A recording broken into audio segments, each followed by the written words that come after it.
Hi, I'm Blair Gilbert here for MrHardware.com and Gilbert's Pro Hardware in St. Clair Shores, Michigan.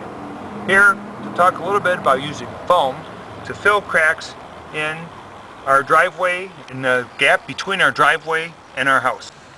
Now, one thing about this job, it's a little bit tedious, taking your time getting this all in here, but this is worth it. This job gets done and gets done right. It is something that will keep your basement, dryer, and your house clean for quite a long time. I'm going to use the black landscape foam here today because it's got a couple of features. One, I don't have to coat it with anything. Normal of the yellow foams rot in the sunlight approximately about 1/8 of an inch per month. So they have to be coated with a caulk or a paint or something to keep them from rotting. The black landscape foam, it is UV safe. So all I have to do is when I put this down, all I have to do is trim it. So the main feature of dispensing the foam is to take your time, because men can be so impatient, try to get the foam in too fast, and then they end up making a mess out of the foam. What we did was we swept this crack down as shallow as we can, some of it with it. We're going to show how shallow we can put this foam in. So I can run this bead in here just like this. Here's one of the main tricks of foaming is you have a cardboard box with you. That way when you stop and start, you don't have foam drizzling all over. So we missed a spot. We're going to try to go back and catch it. And what will happen is if we go too much at a time and it blows up like that, that spot there, do not touch it when it's wet. When it dries, it'll be easy to shave with the knife. But right now, if I touch it, I will only make a mess out of it. The other spot, I like to make sure I foam when I'm outside doing my driveway or the seal between my house and any sidewalk is all the perpendicular lines. So here's a crack here that runs from the building.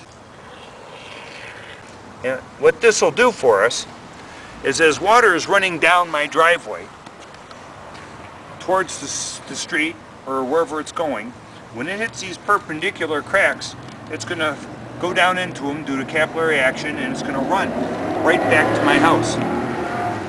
Our goal here is to prevent water from running back to the house. So all the perpendicular seams in your drive or sidewalk that run into your house, you want to foam and seal them too.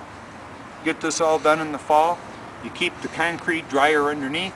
When the frost comes this winter, this concrete will not heave as much, and hence this foam job will last even longer. Day 2, we installed our black landscape foam spots where we foamed the other day. One thing that we had in mind that we were pushing was, not only are we sealing between the cement and the building to keep water from going down into my basement, we also did the perpendicular cracks that as water's coming down like off this gutter here, it's not going to go into the crack and then weep its way back into my building. So as I was foaming, you can see every once in a while you get a little too much foam, and then places like here where there's too little foam, we can come back and we can take and do a little touch up, and yet it is really easy to cut the foam, except for when you did too much. Now here's what we're trying to avoid. We get too much foam, it comes up the wall, and now we have to take and try to clear it off. So that's the point of trying to control, take your time, don't have too much foam come out. Plus it's less wasteful, because the can is only going to give you so many cubic feet of foam. If you can see how open the cells are, chances are I'm going to come back here with a little bit of roof tar and a caulking gun tube.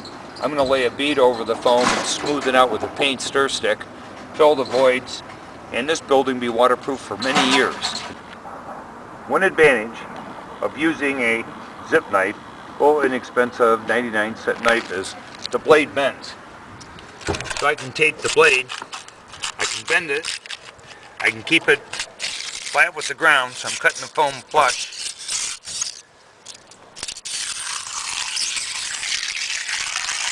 And then I could give a little cut at the wall. I try not to go down too deep, so as not to cut the seal that I just made against the building. Part of the whole point why I did this. So now we've made a nice waterproof seal running all along this building. We're going to throw a little bit of roof mastic on this. and I'll show you what a nice job it can be when we're done.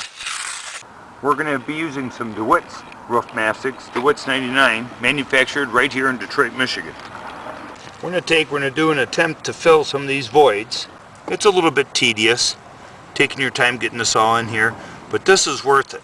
This job gets done and gets done right. It is something that will keep your basement drier and your house clean for quite a long time. We're laying just enough so that when we spread it out, it's going to cover the foam. And anywhere where there's any deep voids in the foam, I'll lay a little bit extra tar in there. For tar, this stuff comes out awful smooth. I prefer this to a gallon that you'd pour, because a gallon that you pour, you have much less control over. So anyway, there you have it. Once this is done and dry, there won't be any water for many years getting in this ground.